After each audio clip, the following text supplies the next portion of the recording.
வணக்கம் நண்பர்களே, நான் Manikandan. This is Mani's travels with hope. இது மாதிரி தொடர்ந்து பல வீடியோக்கள் வரப்போது. அதுக்கு நீங்கள் செய்ய வேண்டியது எல்லாம் நம்ம சேனலில் சப்ஸ்கிரைப் பண்ணி ஆதரவு கொடுக்க வேண்டியது மட்டும்தான். இன்றைக்கி இந்த வீடியோவில் நம்ம பார்க்குறது ஒரு கோரிக்கையை பற்றி தாங்க பார்க்க போகிறோம். இப்போ பேரளம் காரைக்கால் பாதை அப்படிங்கிறது ஓப்பன் ஆயிருச்சு. அதனால் புதிய ரயில்கள் இந்த ரூட்டில் போக போகுது. மயிலாடுதுறையில் இருந்து வேளாங்கண்ணிக்கு ஒரு ரயிலானது இயக்கப்பட இருக்கிறது. தினமுமே இந்த ரயிலானது 4:40 மணிக்கு மயிலாடுதுறையில் இருந்து புறப்படும்.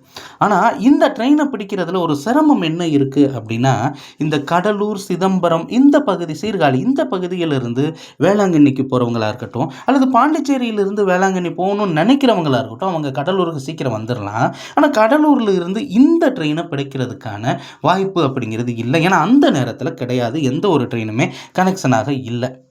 ஒருவேளை அவங்க சோழன் எக்ஸ்பிரஸில் முன்னாடி வந்துட்டு கிட்டத்தட்ட ஒரு 3-4 மணி நேரம் வெயிட் பண்ணி தான் வேளாங்கண்ணிக்கு ட்ரெயினில் போக முடியும். அதுக்கு அவங்க பேருந்துகளையே அதிக அளவில் நாடக்கூடிய ஒரு நிலை அப்படிங்கிறது நிச்சயமாக இருக்கும். இப்படி இருக்கக்கூடிய சூழ்நிலையில் ஒன்று மயிலாடுதுறையில் இருந்து வேளாங்கண்ணி வரைக்கும் இயக்கக்கூடிய ரயிலை கடலூர் போர்ட் வரைக்கும் நீட்டிக்கணும். ஆனால் மெயின்டெனன்ஸ் ஒர்க் அப்படிங்கிறது ஒரு அடிப்படை காரணமாக வச்சா நிச்சயமாக அந்த ரயில் மயிலாடுதுறை வரைக்குமே இயங்கட்டும். பகல் நேரத்தில் ஒரு ரயில், அதாவது காலை நேரத்தில் கடலூர் துறைமுகத்தில் இருந்து புறப்பட்டு அங்கிருந்து சிதம்பரம், சீர்காழி, மயிலாடுதுறை வழியாக பேரளம் போய் பேரளத்திலிருந்து காரைக்கால், திருநள்ளாறு, காரைக்கால் போய் அங்கிருந்து நாகூர், நாகப்பட்டினம் வழியாக வேளாங்கண்ணிக்கு ஒரு ட்ரெயின் பகல் நேரத்தில் விட்டாங்க அப்படின்னா ரொம்பவும் வசதியாக இருக்கும். ஏன்னா இந்த பகுதி பாண்டிச்சேரி மற்றும் கடலூர், இந்த சுற்று வட்டாரத்தில் இருக்கக்கூடிய பகுதி மக்களுக்கு ஒரு நல்ல வாய்ப்பாக இந்த ரயிலானது இருக்கும்.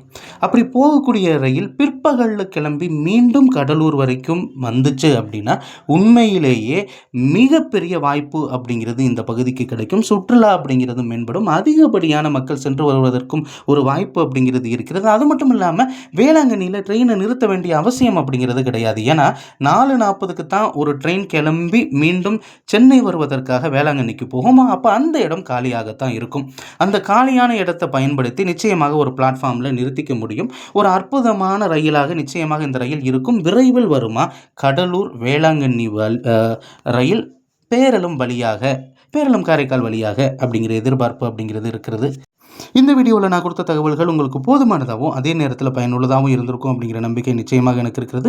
இந்த தகவல்கள் நம்முடைய நண்பர்களையும் சென்று சேர இந்த வீடியோவை நீங்கள் ஷேர் பண்ணுங்கள்.